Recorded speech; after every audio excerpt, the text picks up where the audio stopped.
A warm welcome back to the High Performance Human podcast. It's Andy here. Welcome to one and all. It's so good to have you back on the show. Now, joining us today, we have got a really, really good guy, first and foremost. Before I start going into how good an operator he is, I've got one of the best humans going around, I reckon, on the show today.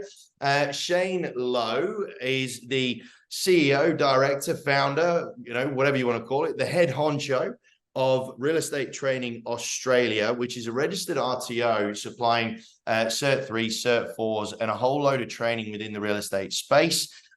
He's got an amazing career that has brought him to this point and is very much a leader in the education and knowledge space from an official capacity. I know that I'm a coach and I can say all the things that I want to say, but Shane's gone down the much more meticulous and much more arduous path of being a registered RTO and all of the stuff and the responsibilities that brings. And as a result of that, you can almost see Shane as a bit of a gatekeeper to the industry. That's the way where I sort of see him as very much a gatekeeper to the game. So Shane, it's an absolute pleasure to have you on board. And by the way, team, as you will have seen over the course of the first few episodes, Rita is a very proud sponsor of this podcast. And look, from my point of view, I've had a couple of offers, but there was very few that I was actually going to entertain. And I'm really glad that Shane's come on board. So Shane, a warm welcome to the High Performance Human podcast. How are you doing today, sir?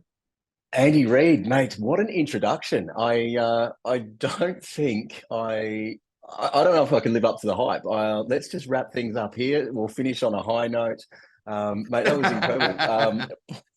Pleasure to be a part of it, pal. Thanks for inviting me on.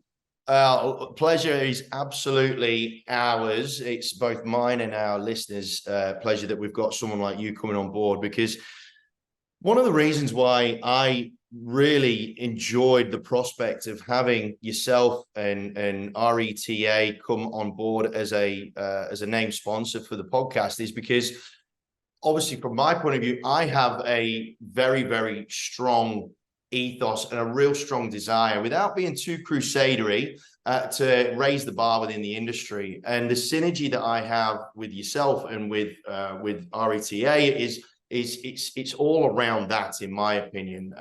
But before we dig into it and get into the nuts and bolts, tell everybody that's listening to the show who you are and a little bit of a journey up to this point. Okay, can do. So first and foremost, I myself, real estate agent for 17 and a half years, roughly. I started my career started my career in real estate following a relatively successful career in the construction industry. Decided that I needed to, embark on something that wasn't as physically taxing. Without a high school diploma or anything else, I was left with very limited options. So, like many, I jumped into the real estate industry with both feet and pursued it as aggressively and I guess as best as I possibly could.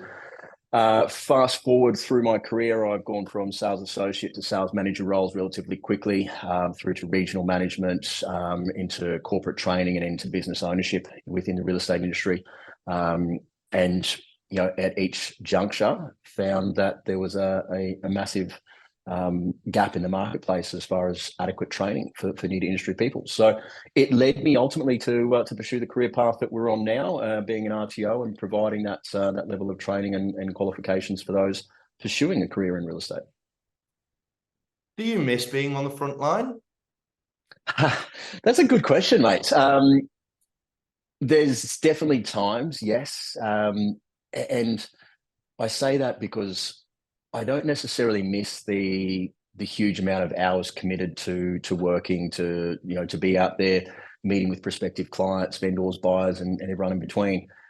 For me, I do miss the thrill of those conversations. When training, and you probably find it yourself, when you're going through training with people and you're giving them all the dialogues and you're going through the different scripting, it lights a fire in your belly again, and you get excited about it, and you can see how you can really influence somebody in that conversation. And you're like, that's kind of the thing that I do miss, but fortunate to still have I'd like to call it a toe in the industry.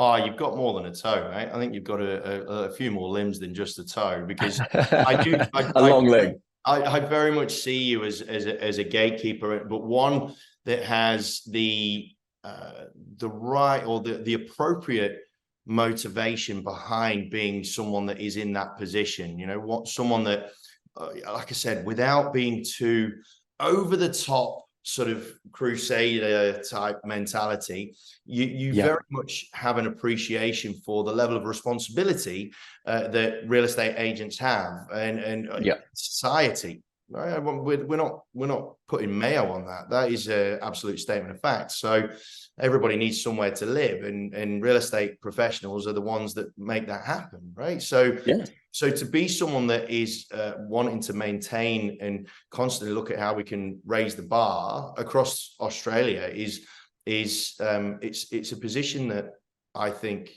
needs to be paid more attention to be perfectly honest. Now, we normally do this with all of our guests before we crack on and get stuck into the conversation. You know, in my humble opinion, the 4 elements to becoming a high performance human, that is success, influence, connection, and happiness. And so I want to know from you, Shane Lowe, what is your definition of a high performance human? That is the first time I've ever been asked that question, Andy. So well done on being a real pioneer of that topic. Mate, I think, look, in my personal and professional opinion, I think to achieve those 4 elements that you've spoken about in your definition of a high performance human, I think for me, you need to be a good person doing the right thing. You know, set the ego aside, set the arrogance aside. Try and attack any situation with good intention. You know, there's no room for trying to win every conversation. There's no benefit in trying to walk into any situation and think, I'm going to get whatever I can out of this. You won't have longevity in your success if that's what you're going to be doing. Yeah. You know, being a high performance human, to summarize, be a good person, do the right thing. That's possibly one of the most simplistic answers that we've had on the show, but it is so clearly defined and so easy to consume that I actually think it's incredible. I actually think it's amazing in its simplicity, to be honest. And the reason why is because we've had, over the journey so far, we've had amazing answers. Every single person that's been on the show so far has had incredible answers. But to boil it down to an internal ethos of essentially what you're saying is being of service to, yourself and those around you, is essentially where we're heading to with this. But yeah, I mean, you wake up in the morning, Andy, and you're both feet on the ground, and when you stand up beside your bed and you think, I'm going to go out there today and I'm going to achieve greatness. Achieving greatness and being a high performance human might just simply be that, you know, you've told somebody that they dropped their wallet on the ground. You know, you've done it. It doesn't necessarily, in my opinion, need to be defined by writing $1 million in GCI. It is more defined of, what are you doing in your day-to-day activities that makes you better than what you were yesterday and better than the average person? Love it. I love that. Just the simplicity of it is absolutely brilliant. And if you think about it, right? So take the example of picking up a wallet and running up to the person that's dropped it and say, hey mate, you dropped your wallet, right? And if we were all to do that, those little 1% efforts of kindness, right? Yeah. We all know, and everybody listening to this would absolutely be able to close their eyes and know how that feels to do something good for someone, and the chemical reactions that go on as a result of that. And then as a result of that, the level of motivation internally and aspiration to want to do more right for more people, it naturally just accelerates a little bit.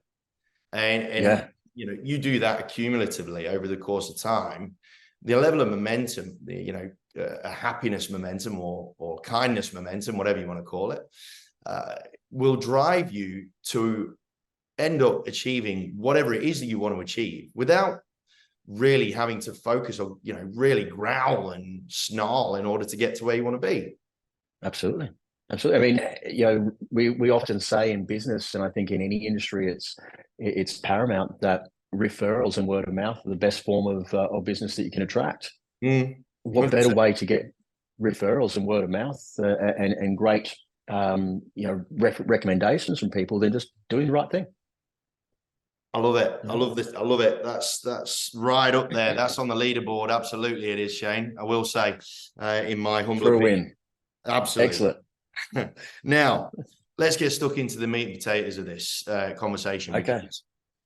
I'm a firm believer, and I would say this being a coach, obviously, that you know, knowledge is power. And in order, if we're looking at those 4 elements, success, influence, connection, and happiness, realistically, when we are looking to gain a connection with someone in a professional sense or have some sort of influence over a client or a community or whatever. Part of those people, their judgment of us is the IQ piece, right? That's one half of it. Okay. Do we know what we're doing?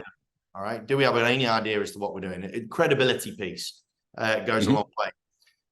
And you obviously, as the head of an RTO, where you are very much the one that stamps the passports as they go on their journey in real estate. What is it about knowledge and credibility of knowledge? What is it that makes you so passionate about doing what you do and building a business that you've built? For the real estate space, and this is going to be somewhat controversial, Andy, where yes, particularly amongst, you know, my peers in the industry and in the training sector, they may not appreciate me saying this, but honestly, I believe that there is a significant disconnect between what is legally required to be taught as part of an industry qualification and what should realistically be taught as part of the entry requirement for real estate. Significant disconnect between the two. Being taught terms and conditions of contracts, being taught the appropriate forms to use for the right reasons and at the right time, being taught and having an understanding of legislation. Sure, it's all important.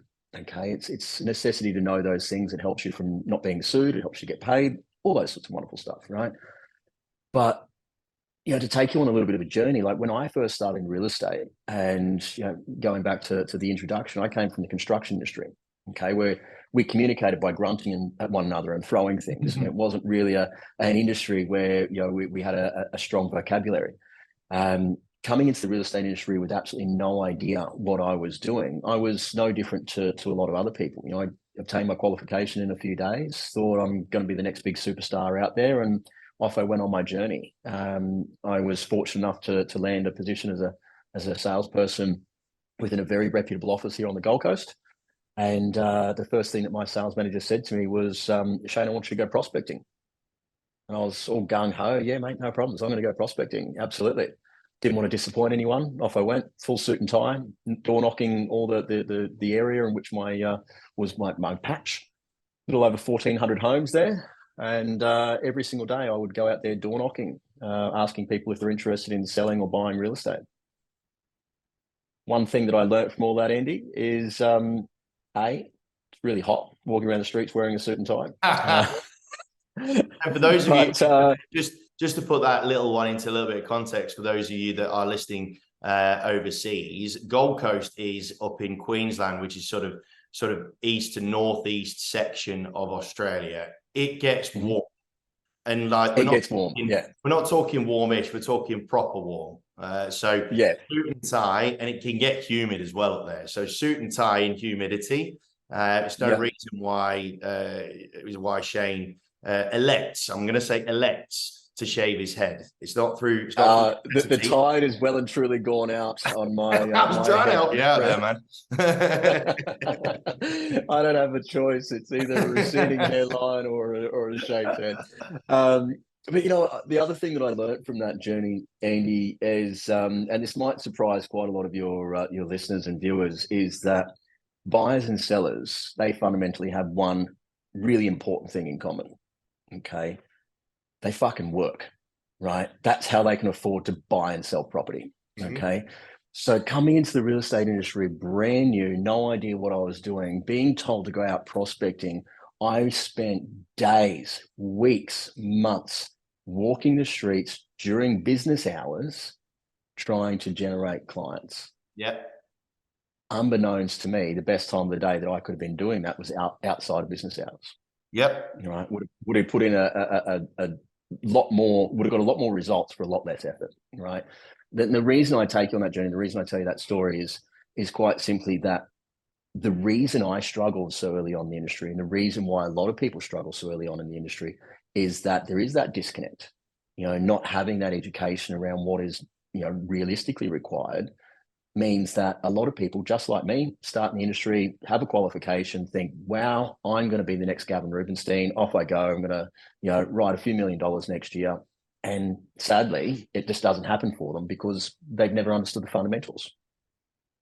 I couldn't agree with that more. And just to add to that, I think the way that the entry requirements for, from a legislative point of view in real estate across the board, obviously, it has to be black and white. So therefore the gray of life is ignored to a degree, and there's not a lot you can do about that.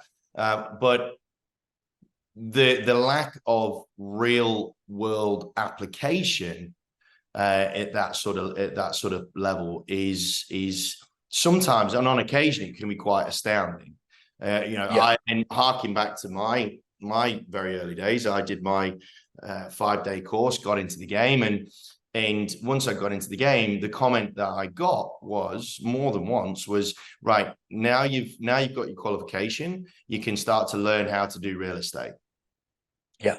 And I'm like, okay, interesting. I mean, I knew I wasn't going to know everything, of course, but, because we're dealing with humans, so you're never going to know everything. But, of course. But I understand your frustration, not your frustration, but I understand why now that you've gone down this path, because this is one thing that I really like about how you go about it, is that there is some real world application to the education that you guys bring forward, and it's real world application within the context of being legal, within the context of being legit, and that's the balance that I think is been improving recently, because the amount of information that's out there, any vendor or seller can understand what the go is, right? Because they can just do a tippy tap on this magical website called Google or ChatGPT now and find out all the information that they need anyway, right? So from an agent point of view, that real world application is so much more necessary now. Otherwise, what use have you got, really? Absolutely.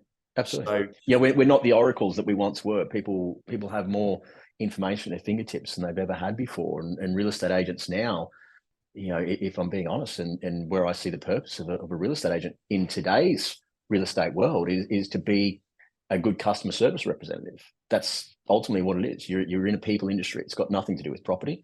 You need to service the people and be that conduit between the person looking to buy and the person looking to sell. Bridge that gap and have that conversation, making everyone feel comfortable and at ease to want to do business with you. That's how you're going to win the day.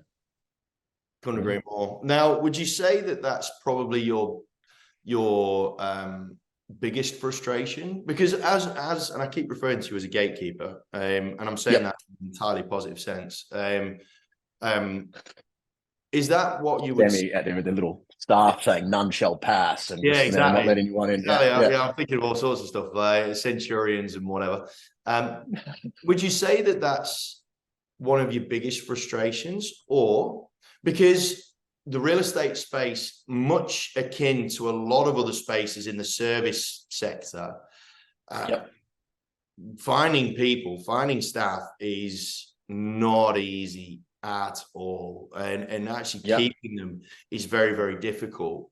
You put these people through the process of getting their qualifications and whatnot, and then you send them on their merry way, and you sort of keep an eye on them and see where they end up and what have you. I mean, you mentioned you had a catch up with a former customer of yours just yesterday. But you keep up with these people.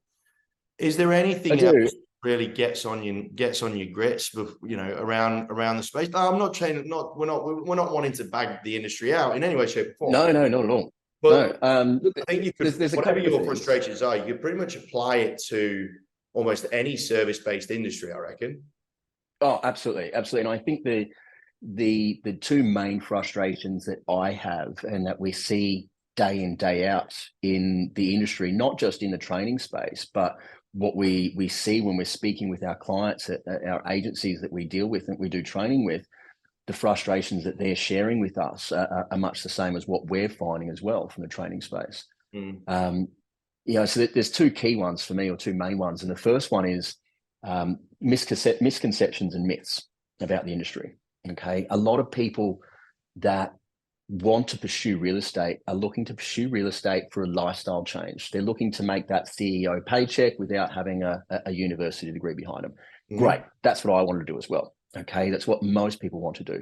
But the problem is they watch shows like $1 Million Listing, Lux Listings, those sorts of things, Selling Sunset. And whilst they're very entertaining programs, nothing against them, they don't give a true depiction as to what the real estate industry is like. You don't just turn up late for work, abuse everybody else in the office, get paid $1 million and drive away in a brand new Mercedes. It just doesn't happen, right? You're looking at 30-year career success stories made from countless hours and enormous amounts of sacrifice. And you're looking at that as, oh, that's going to be my get rich quick pathway, right? It just doesn't happen. Okay. It's not to say it can't happen. It's not to say that the listeners out there today can't achieve that level of success in real estate. There's huge amounts of success that can be attained from it, as you well know. But we need to be realistic about our own capacity for success and how quickly we're going to achieve that. It's not going to happen in 12 months, right? And that's sort of one of my main frustrations. The second one is that, and I guess this is the same in any service-based industry, any industry, I guess at all, is that you will get what you pay for, right? If you're going into real estate as a career, something that you're looking at long-term, not just a job you think that you're going to try and make some quick dollars in, if you're looking at this as a career, invest in yourself, invest in your career. Whether it be with my RTO or anywhere else, look at doing this for the right reason and put some bank behind it. Don't just think I'm going to go and get a $150 qualification from the cheapest possible provider out there, because it all is the same thing ultimately, because you're just going to be one of those statistics that ends up leaving the real estate industry within the first 12 months. You've got no idea what you're doing. Yeah. Right. So that's my two main frustrations. Invest in yourself, be serious about it, but also be realistic about what you're trying to achieve and the timeline to achieve that as well. Now, digging into those two, because they are two that I do agree with for the most part. With regards to the get rich quick thing, it's a valid. How much of that do you feel is based on the perception of the industry, and how much of that can we attribute though to the what is quickly becoming almost a perceptive norm? Thanks, with regards, the Insta fame and influencer journeys and whatnot, the influencer generation. How much of it can we attribute to that, right? Because and I'm not blaming social media. I think it's the people that use social media that have got things to answer for, not the actual platforms themselves. But the age-old Instagram perception of the fast life and the great life and the rich life and all this sort of stuff, and that you can do this in 5 minutes and so on and so forth. How much of that is contributing towards some of the concerns and frustrations that you've got within this space? Oh, a huge amount of it. A large percentage of that would be attributed to social media and to the perception of real estate. It's no different to a person who's got a gambling addiction. They're never going to tell you about their losses. They're only going to tell you about the wins that they have. All you see on social media is the success of these agents. They're not showing you the grind that they go through the early stages of their career, where they might go 6 months without making a sale. And if they're, in a traditional office, they might not be making much income. They're living a meager rang diet because they can't afford to go and have the caviar and champagne that they're drinking now. They're working 150 hours a week. You only see the glitz and the glamour of it on social media. You don't see the reality and the hard work behind the scenes. Josh Tesselin is a massive agent in New South Wales, Victoria, with the Ray White Group, massive agent, huge identity in the industry, has attained an enormous amount of success. He's the first person to say to talk about the amount of sacrifice that he's gone through to get to that level. He doesn't just spruik the good times, talks about the reality behind it. And I think realistically, if we all did that, if you and I sat here right now and talked about the failure rate for the real estate industry, we talked about, the realistic income for the next 12 months for someone entering into the industry. We're not selling it. Okay. People are going to sit there and go, this might not be for me. I can make more money working at Coles in less time. Yeah, absolutely. It's one of those ones where there is very much a short-term sacrifice. It can accelerate exponentially, which is wonderful. But that first period is what a lot of people need to realize. I'm working with a relatively young team in the northern suburbs of Victoria at the minute. And there's some young lads there, 23, 24, who have got all the energy in the world. And they're becoming really despondent because after 2 months, 3 months, 6 months, they're wondering why it's not happening. And they're really struggling to comprehend why it's not happening. I'm doing all the right things. Why isn't it happening? And they don't understand that they don't understand, or they don't understand the perspective and the viewpoint from the consumer population, that in order to earn the trust of a community or a society when it comes to this game, when you think about it, beyond the marriage, this is probably the biggest financial decision that anyone would make. Absolutely. That Joe Public would make. And so it's going to require a heck of a lot more trust than just a few months of dropping some letters into letterboxes, right?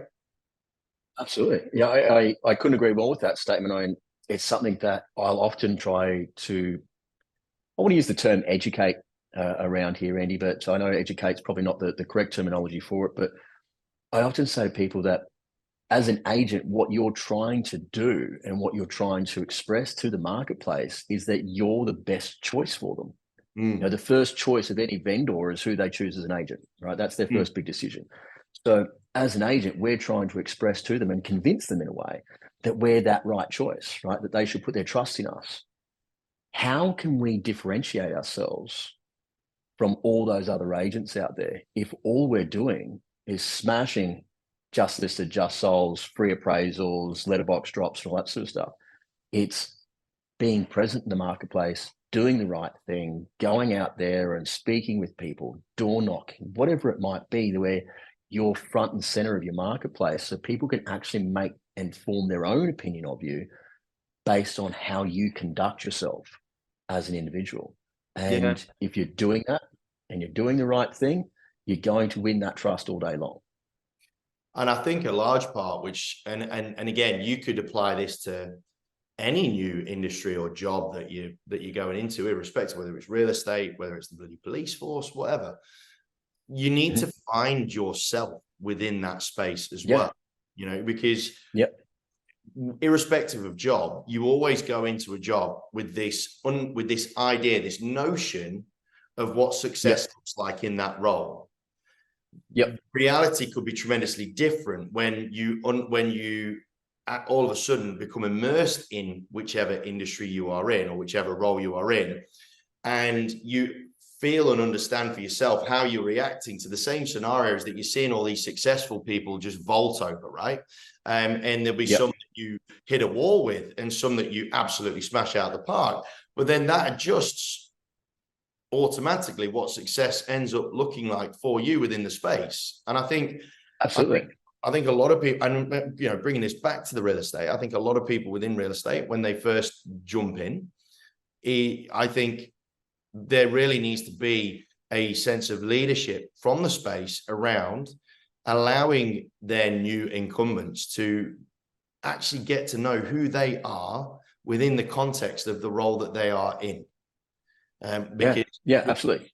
Because we're dealing with humans and we're in a service-based industry. Our own maps of the world are going to affect how we view whatever situation comes our way, right? And if we don't give ourselves an opportunity to calibrate ourselves appropriately, for me, that's one of the main contributing factors as to why the amount of churn, the amount of turnover of new talent is as high as it is. Absolutely. Completely agree with that. And I think, that one of the things that we often say to new to industry trainees, students and existing agents is that when you're going out there to the marketplace, what you're saying only really matters to you. It's what you're doing in your marketplace that matters to everybody else. That's what needs to be changed. And completely on that notion of people coming into the industry, getting some training, getting some support, getting some, I guess, practical application of knowledge. Imagine a world where people coming into the industry, you obtain your qualification, but perhaps whilst doing that qualification, you can go and do some work experience somewhere. Shadow an agent and go and see what it's really like. Get out there and get an understanding for it before you jump 2 feet into it. Not because you're not dedicated or committed to it, but just because you're not going to be wasting your time or the business owners or worse, upsetting a client because you don't know what you're doing. You don't know how to handle a conversation because you've got lack of experience. Getting some industry or real world application in the industry, I think it would change. It would change everything. Now, going on to the next point that you made about you get what you pay for, right? In really investing in oneself and one's own progress. Mm-hmm. Who have you got a coach? Like, what's your setup? I often will tune into Nick Stewart, who's a mindset coach. I've got personal mentors that I do spend a lot of time with. I have a very structured lifestyle around these days and these weeks. I will go out there and spend 30 minutes, hour, 45 minutes, whatever it might be, whatever time that they can allow and dedicate for me. We'll sit down live, talk about business, talk about me personally, where I'm at. Okay. Because it's not all business. It's not all, focusing on, what's going on professionally. If the engine's not right, it doesn't matter what's going on outside of that. If personally you're not going well and what's happening in your mind isn't humming along strongly, that's going to reflect poorly in business as well. I do have personal mentors and coaches as well. And what are you currently, if you don't mind me asking, what are you currently working on within yourself? Like what's an area of focus for you right now? Big area of focus for me at the minute is gratitude. Okay. It's something that I've struggled with a lot in my life. I will be the first to admit that I've always let comparison be the thief of joy in my life. Going back to an earlier topic of what we see on social media, even today I sit there and I compare my business with my competitors, where they're at, what they're achieving and what level of students they're speaking with in comparison to what we're doing. It's comparing a 30-year journey to a 1-year journey, and not just appreciating where we're at right now and what we've had to overcome to get here, and appreciating that right now you're achieving some pretty awesome things. Give yourself a big pat on the back. So gratitude is my core focus at the minute. Do you think that you mentioned that this is you've had a problem around gratitude for most of your life, you mentioned then. Do you feel that a lot of that is brought about through the environment that you were brought up in? Or do you think that it's something that has been influenced more heavily since being in a space like real estate. Because before we hit record on this, we were talking about our own particular journeys, and we were talking about the whole topic of tall poppy syndrome and what have you. How much of this, without wanting to sound harsh on you here, how much of this sort of pessimism, shall we say, is being influenced by the industry that you're in? Look, I'll probably package it a slightly different way if I can, Andy, rather than being completely direct in this. There's often a saying that you become the people you surround yourself with. Yep. If you surround yourself with winners, you become a winner. Okay. When I first started out in this industry, and I guess it could be the same in any industry, I tried to surround myself with those that were doing much, much better than me. Okay. Problem was, because of that, whilst I was striving to reach their level or to even exceed their level, problem was I would compare my life and where I was at right now in comparison to where they're at in their life and their career. And I think that surrounding yourself with the people you want to become is amazing. I think it's an absolute must for anybody in business or just professionally. You want to do better, surround yourself with better people, right? But just be mindful that you should also be grateful for the opportunities that you've got in front of you, for the things that are happening right now today, not the things that you're wanting to happen tomorrow. Yeah, I love that. I really like that. Well, there's been a couple of guests so far that have talked about the importance of being in the moment, but I really like your balanced viewpoint there of understanding that, yes, you need to be around better people in order to become better yourself. You really do. Yeah. And honestly, that's part of my motivation for doing this podcast in the first bloody place, to be honest, is making sure that my connection with those who I feel are really doing good things, I'm connecting with properly. I can very much appreciate your viewpoint, though, that it's very easy to go, well, why aren't I doing that now?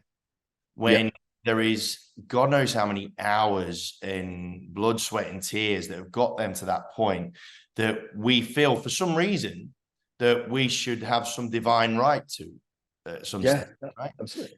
And you're experiencing with your clients at the moment. You mentioned before that they're sitting there going, I've put the work in. Why am I not getting results? Putting the work in today is not going to generate you an immediate result. And that's one of the hardest things in this industry. And I think it's one of the hardest things in business in general. I go out there and bust my ass today. It doesn't, generate me an immediate result. I don't sit there and reap the reward from it this afternoon. But it's, if you went and opened a cafe tomorrow and you had a customer straight away, you'd see that as a win. If you opened a cafe tomorrow and it took you 6 months to find a customer, you'd feel like a failure. Yeah. Right? But in real estate, that's normal. Yeah. Right.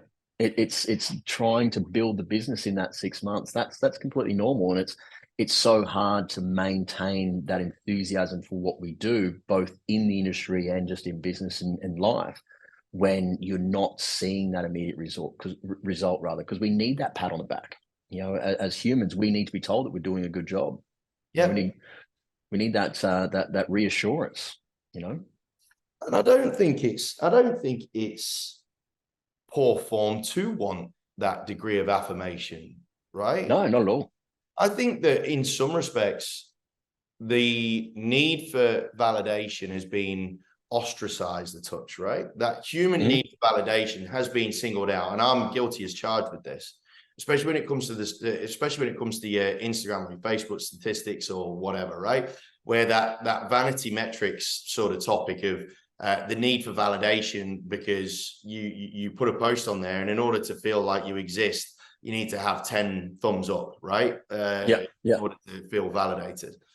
And I think because of that, I think that inherent human requirement is being sort of poo-pooed as something that weak people need, or or people that have a lack of self-esteem need. When I think, because kind of going down the track that you've talked about there, I think that we all need to perhaps just accept that part of being human is the part of feeling like you are being wanted. or you are being, your existence is being acknowledged in some way, shape, or form, because we are very much pack animals, right? Absolutely. Humans are pack animals, and without, we can go down this rabbit hole if we want, but one thing that I'm really sort of marinating and I'm cooking in the kitchen at the minute is the damage that conversations around self whatever and the volume, the enormity of the term, of how much the term self is being used. So whether it is self improvement or self awareness or self motivation, whatever the case may be, the prefix of the term self.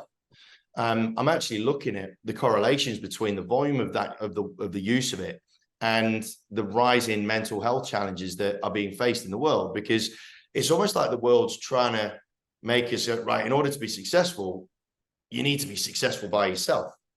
Yeah. And in order to be successful, you need to have X amount of zeros in your bank account and things like that. And if I may just interject, I mean, let's take what you're saying there around even self-validation and, attach that to my definition of a high-performance human. When I walk down the street these days, one of the things that I've been trying to do is smile, say hello to people when I walk past them. It's almost the real life version of the thumbs up on a post. Because you walk down the street and you see somebody like, hey, going, good morning, good afternoon. And you find that by doing that and starting to set that habitual behavior, you feel better within yourself. That mental space gives you that self-validation, like, I'm a good person, I'm doing good things. But the flow-on effect is that those people that you've interacted with, they walk away from it, irrespective of how their day started, feeling better as well. So to really sort of hammer that point home, you could then argue, therefore, that a lot of this stuff about self-awareness and whatever, you could argue that they've got it twisted, because the reality is, as a human being, in order to feel genuinely validated within oneself, you need to provide some degree of validation to a third party, to someone else.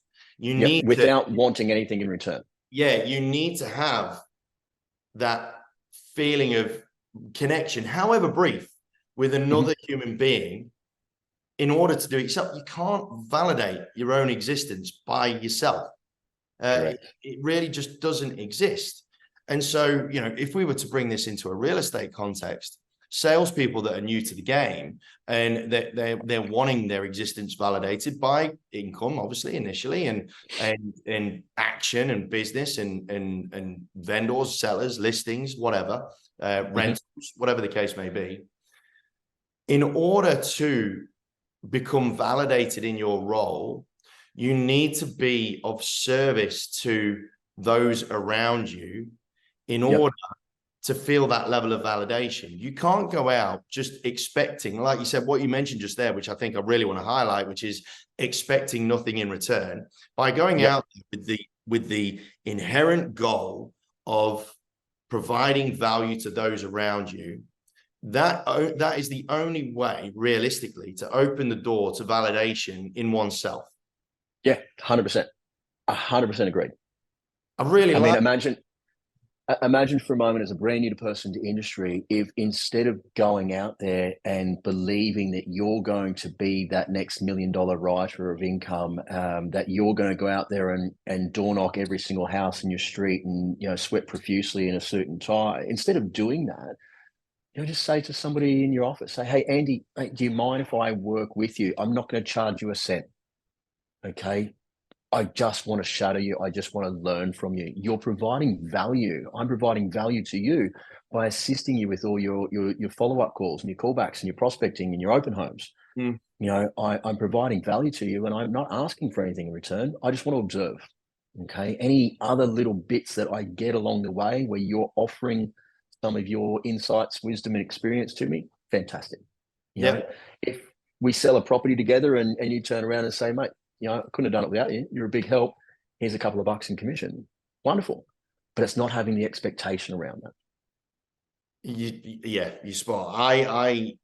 I found that to be very much the case when it came to the networking side of things within my community. When I was a frontline agent, it transpired that, going out there with the viewpoint of, right, I'm going to give this networking thing at first 12 months, and I'm not going to expect it in the first 12 months. I'm just going to keep giving so that I am proving my worth beyond any reasonable doubt to people. I'm proving to people that it's worth having me around. And by doing that and having that mentality, it actually took a lot less time than 12 months in the end. And in that first 12 months, picked up, I can't remember what it was now, it was like 7 to 10 listings or something like that off a couple of business networks and whatnot, which, when you consider the initial outlay of $1,500 to being a part of a network, it was a very good return on investment in that first year. Yeah, absolutely. But what it proved to me was, and I didn't realize this until I actually saw the physical proof actually come to fruition, is that realistically, it just pays to be good. Yeah. And I know we've been talking about doing things selflessly, but to take that example that I gave just a moment ago and to look further beneath that, instead of going out there door knocking, trying to meet prospective vendors, making 1,000 phone calls a week and, really going through the hustle and grind of a first-year agent, you're shadowing someone who's already established in the industry. You're attending their open homes where you've got prospective buyers and sellers coming into that property that are then a captive audience. They're coming to you. You're not needing to go and find them. So whilst we're doing it selflessly, we're offering our time at no charge and we're not asking for anything in return. We're also getting the exposure to people that we're trying to meet in the first place. 100%. So it's just think outside the box and just do it with the right intention. I didn't know if we would end up getting to a point where we would get a little bit philosophical, Shane. I thought it was going to be a little bit more. I thought it was going to be a little bit more surface level with you, mate. But I love the fact that we've gone down a path of really trying to understand, to a degree, the steps that a one should take as a human being in order to feel a sense of self, in order to feel a sense of validation. It's almost the opposite to what is sort of commonly thought of in society, which is, being of self means that I'm focusing on me. I'm improving myself. I'm just focusing on me right now, which is something that I'm hearing way too often at the minute. And it really needs to be, no, hold on.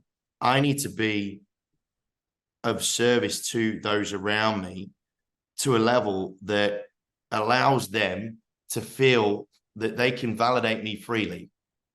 And I think that, yes, you need to be confident in yourself and all that sort of stuff in order to do that. And I get all that, right? I do get all that. But what I think Shane and I are really talking about here, team, is the sheer acknowledgement. We are designed as human beings to be around other human beings.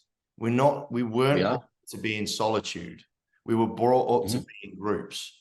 And I think if you're coming into any real service industry of any real description, I think being accepting of that can really alleviate some of the pressure that causes so much more damage than what it's worth, whether it is within internally or externally. And I think if you're a business leader in a service industry, understanding that pack mentality and really helping people that are new to the game of real estate or whatever it is to hitch their wagon to someone, even if it is for a short period of time, or really sort of rotating or creating a policy of some description whereby there is a bit of a buddy system where there is an allowance of someone going and working with someone for a couple of hours a day or whatever, so you can cross-pollinate and actually make people feel like they are part of a thing that's bigger than themselves. Actually helps to promote them to want to do well for themselves as part of that pack. Interesting. Very interesting. Very interesting. I like it. Shane, Mate, he's not just a hat rack, team. He's not just a hat rack with a wonderful smile. He is absolutely, he's a man of depth, believe it or not. And this conversation certainly proves that. Shane, I cannot thank you enough for being on the High Performance Human podcast. This is a wonderful example of how high performance humans have come from all sorts of different walks of life and have so many different ways of viewing what high performance looks like. And the way that you've gone about it in this episode is just really brought it down to a nuts and bolts level. And I can't appreciate it enough. Thank you so much. Andy, absolute pleasure to be a part of it, pal. And I think you're doing amazing things. So thank you so much for your time. Team, thanks ever so much for your time in listening and tuning into this episode of the High Performance Human podcast, sponsored by RETA, the Real Estate Train in Australia. Make sure that you get it. Make sure that you have a look at their site. If you are looking at getting into the real estate space, they are a great starting point for you. Shane, while we've got you on, what's the website, please? It's www.reta.edu.au. And for any of the viewers and listeners out there, if you use the coupon code Great Deal at checkout, you'll redeem a $129 course discount. So look forward to assisting you each through your real estate journey. That is absolutely a great deal as well, team. It's well worth you getting on board. And they do have a really good aftercare process as well with their players. So if you want to make sure that you get a qualification, but then you get a little bit of support around you in those first few nervy steps, then the team, Shane and the team there at RETA are just really, really good examples of who you should be aligning yourself with. Team, stay safe, stay healthy, stay happy. Thank you so much for tuning in once again. And we'll look forward to seeing you on this channel, same time, same place. Take care, gang.